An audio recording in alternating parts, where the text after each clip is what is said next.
हाय दोस्तों, एक बार फिर से मैं बड़ाई जगदीश आप सभी को जय हिंद कहूँगा, क्योंकि अभी भी हमारे देश के सेना ऑपरेशन सिंदूर ख़त्म नहीं किया है।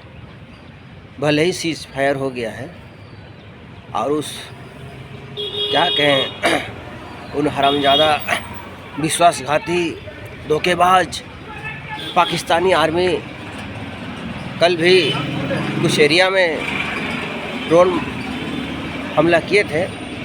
हालांकि आज 12 तारीख है और आज फिर से DGMO दोनों ही देश की बात करेंगे। पर मैं सरकार से निवेदन करूँगा कि ये जो सिंधु जल समझौता है वो रद्द ही रहना चाहिए। इस ऑपरेशन सिंदूर में एक बात तो साफ है कि 3 दिन के हमले में ही पाकिस्तान घुटनों पर आ गया। उसके परमाणु ठिकाने पर हमारे ब्रह्मोस मिसाइल ने जिस प्रकार से मार किया, नज़दीक में मुनीर को समझ में आ गया। पूरी दुनिया हमारे इंडियन आर्मी के पावर देख लिए। ब्रह्मोस को रोकना नामुमकिन है, किसी भी देश का डिफेंस सिस्टम नहीं रोक सकता। मैं इसके लिए हमारे देश के वैज्ञानिकों को दिल से सलाम करता हूं। और जिस तुर्की का ड्रोन को रूस भी मार नहीं पाया, उसे हमारे देश की सेनाओं ने मार दिया। ये भी बहुत ही बड़ा गर्व की बात है। तुर्की चुपचाप भाग गया जहाज़ छोड़ करके। चाइना को भी समझ में आ गया, उसका मिसाइल, उसका रडार सिस्टम इंडिया के सामने कुछ भी नहीं है। वैसे भी चाइनीज आर्मी बहुत कमज़ोर होते हैं। हमारे गलवान घाटी में हमारी सेनाओं ने उन्हें ऐसे ही एक सेना ने 2 चाइनीज़ों को पकड़ के मरोड़ दिए थे। ये लोग खाली प्रोपेगेंडा चलाने में माहिर हैं। पाकिस्तान और चाइना केवल झूठ प्रचार करने में माहिर है। परंतु फ्यूचर में ये अच्छा है, एक सबक मिला है भारत सरकार को कि कौन अपना है और कौन पराया है। मैं भारतीयों से निवेदन करूंगा कि आप तुर्की, अजरबैजान, चाइना वगैरह उतना ट्रैवल ना करें। जो भारत का दुश्मन देश है उनको आप क्यों डायरेक्ट इनडायरेक्ट फ़ायदा देंगे आर्थिक रूप से। जो भारत के मित्र देश है वहाँ पर जाइए। साथ ही साथ ये जो पाकिस्तान है, ये ऑपरेशन सिंदूर से और 2-4 दिन और होता तो ये पूरी तरह से तबाह हो जाता। क्योंकि अभी फुल एक्शन में इंडिया अटैक नहीं किया था, लेकिन हमें चौकन्ना रहना होगा। क्योंकि अब एक बात तो साफ है कि पाकिस्तान आज अकेला नहीं है। उसके पीछे भी कुछ देश हमेशा खड़े रहेंगे और वो फिर से मौके की तलाश में है कि कब फिर से और ये जो ऑपरेशन सिंदूर में जो उसको जो घाव लगा है, मार पड़ा है, उसका बदला लेंगे। तो दुश्मन को कभी भी कमज़ोर नहीं समझना चाहिए। हमें भी भारतीय सेना को भी तैयार रहना होगा और एडवांस मिसाइल, ड्रोन्स वगैरह खरीदा जाए। S-400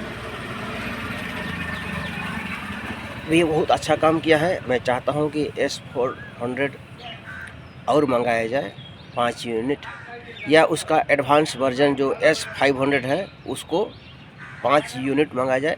यदि S-400 ना होता तो बहुत बड़ा नुकसान होता। हमारे 15 शहरों पर पाकिस्तान ने जब हमला किया था आर्मी ने, तो ये बहुत ही बढ़िया है रक्षा कवच। हालांकि आकाश डिफेंस सिस्टम भी बहुत ही अच्छा है, ये स्वदेशी है।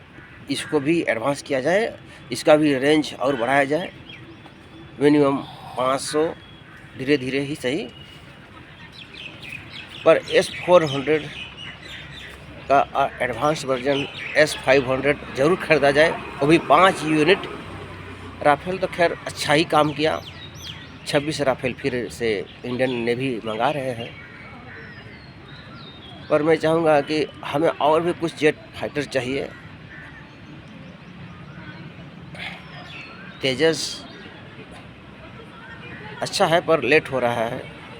हमें यूरो फाइटर पर भी ध्यान देना होगा। और रूस का मिग 57 या सुखई 57 जो बोल रहे हैं उसको ध्यान देना होगा। यूरो फाइटर मिनिमम 26 पीस खरीदने में बुराई नहीं है। इसे कूटनीतिक लाभ भी मिलता है एक साथ। यूरो फाइटर जो ब्रिटेन और जर्मनी वगैरह बना रहे हैं उसे वहाँ के देश के साथ भी हम लोग का रिश्ता और अच्छा होगा। इसराइल से भी जो ड्रोन वगैरह है वो बहुत अच्छा काम किया।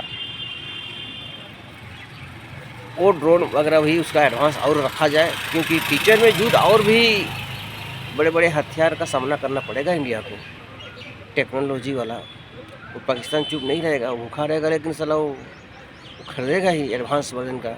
तो हमें भी तैयार रहना चाहिए। हमारे एटम बम का संख्या भी बढ़ाया जाए। भारत के दुश्मन एक नहीं बहुत से हैं। अमेरिका मित्र है या शत्रु ये तो मैं भी जान नहीं पाता, पर एक बात तो तय है कि रूस और इसराइल हमारे सच्चे मित्र हैं। फिर भी मैं एक बार चाइना को थैंक यू कहूँगा। आप लोग सोच रहे होंगे ये बड़ा जी चाइना को थैंक यू क्यों बोला। चाइना को थैंक यू कहने का मतलब ये है कि वो पाकिस्तान के साथ बहुत इन्वेस्टमेंट किया है, बहुत सा पैसा वहाँ खर्च किया है। तो कुछ मिसाइल हथियार दे के वो चुप रह गया।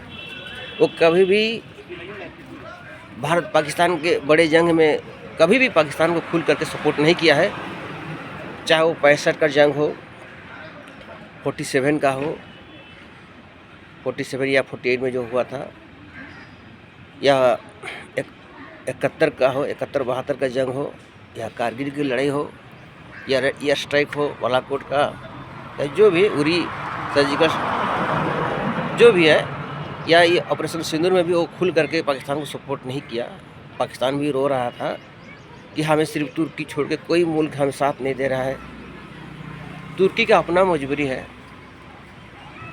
140 कोटी है भैया, उससे प्लस हो गया अभी। उस देश की आबादी वाले भारत के साथ पंगा अब कौन लेगा। हमारे देश में लड़ने के लिए सेना की कोई कमी नहीं है। कुछ कमियां हैं हथियारों का, वो धीरे धीरे मंगाया जाए। साथ ही साथ मैं ये भी कहूँगा कि एटम बम के साथ साथ गैर परमाणु बम, जिसको हम रूस में जो वैक्यूम बम नहीं कहते हैं, या ऑल बम ऑफ मदर या फादर जो है, उसी टाइप का भारत भी गैर परमाणु बम बनाए जो 20 किलोमीटर व्यास के एरिया को पूरी तरह से तबाह कर देगा। ऐसे ऐसे बम बनाए रखे रहे, ताकि जब मौका मिलेगा उसका सदुपयोग किया जाएगा। अग्नि का रेंज 5000 नहीं, मिनिमम 18,000 किया जाए, और ये कम से कम 500 पीस रखा जाए, क्योंकि भारत के दुश्मन अब केवल जो पाकिस्तान है ये बात नहीं है। बहुत दूर के भी लोग हैं जो इंडिया को बर्बादी करना चाहते हैं, या हमारे अलगावादी हैं। वो लोग वहाँ से प्रोपेगेंडा चलाते हैं, फंड भेजते हैं इंडिया में। तो उनको भी सबक सिखाने के लिए 18,000 रेंज वाला अग्नि मिसाइल ज़रूरी है। एटम बम की संख्या भी 3 अंक किया जाए। इससे हमारा देश और भी मजबूत होगा, सुरक्षित होगा। साथ ही साथ मैं भारत सरकार से निवेदन करना चाहूँगा कि मैं 2 डिस्ट्रिक्ट से ताल्लुक़ रखता हूँ। हम लोग गाँव है सिमडेगा ज़िला, उर्खव का गांव। हालांकि हम लोग उड़ीसा में भी अभी जगह खरीद लिए हैं, राउरकेला सुंदरगढ़ ज़िला। पैदा तो मैं सुंदरगढ़ ज़िला में हुआ हूँ, पर मेरा बाप पैदा हुआ है सिमडेगा ज़िला में, जो पहले गुमला था। तो मैं चाहूँगा भारत सरकार से कि आप सिमडेगा ज़िला में रेल गन बनाएं। जी हाँ, जो जापान बना रहा है, या गोला बारूद का फैक्ट्री बनाएं, जो हाविजर तोप या टैंक का गोला बारूद बनाएं, या कुछ ना कुछ हथियार फैक्ट्री ज़रूर बनाएं सिमडेगा ज़िला में। इससे क्या होगा, हमारे जो सिमडेगा ज़िला के जितने भी आदिवासी भाई लोग हैं, उन्हें देश प्रेम तो जगेगा ही, बेरोजगारी भी थोड़ा दूर होगा। और दूसरा, राउरकेला में हम चाहते हैं कि तोप बनाया जाए या टैंक। जिस तरह से यूपी में ब्रह्मोस मिसाइल बन रहा है ना, तो हम झारखंड और उड़ीसा के लोग पीछे क्यों रहेंगे? हालांकि उड़ीसा में तो बन ही रहा है, मिसाइल वगैरह टेस्ट होता ही है, और भी चीज़ हो रहा है। पर अब झारखंड में हम चाहते हैं सिमडेगा ज़िला में रेल गन बनाया जाए, जो बहुत ही घातक है, और ख़तरनाक ड्रोन्स वगैरह भी बनाया जाए सिमडेगा ज़िला में। जी हाँ,